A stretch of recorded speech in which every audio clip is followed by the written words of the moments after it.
All right, so if we turn our attention to the idea of scaling, we can use unit conversions as a way to scale, right? So like when you're on a map, like on MapQuest or on Google Maps or whatever, and it's like this much is 100 meters. That's really scaling, right? So you know about, well, if it's twice that long, then it's 200 meters or whatever, right?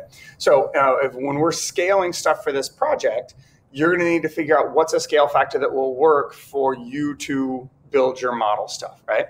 So, and then figure out a decent way to make all those models, right? That's a good bit of the problem solving for this project, is we want to end up with good scale models for all those things. So let's say you're trying to determine what your scale factor is going to be. Let's say you've got something that is 500 micrometers, right? So it looks kind of like a U with an extra little thing on it. That's micro, that's 10 to the negative sixth meters. And we're trying to make that into something reasonable scale-wise, right? So if we say, well, so what my scale factor is going to be, my scale factor is going to replace my conversion factor, right? It's the same idea. It's just how you're going to change. And so you pick a scale factor of, for every 10 micrometers, we're going to make that 1 millimeter, right?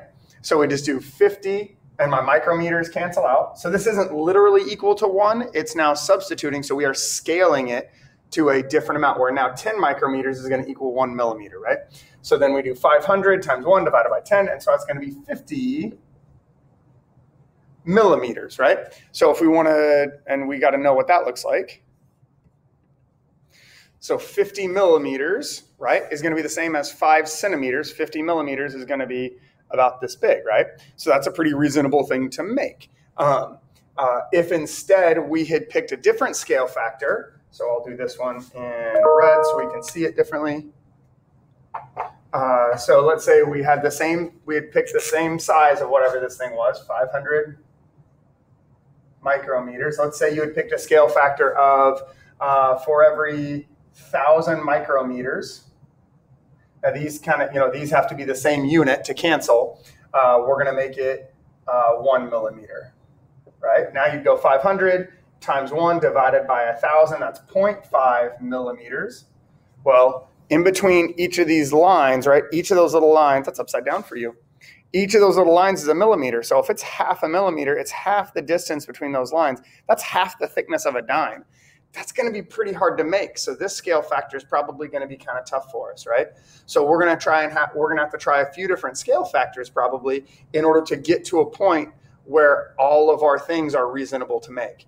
We still might have a broad range. So you still might have something where, well, yeah, we're going to have to make something and put things so far apart, or maybe, I don't know.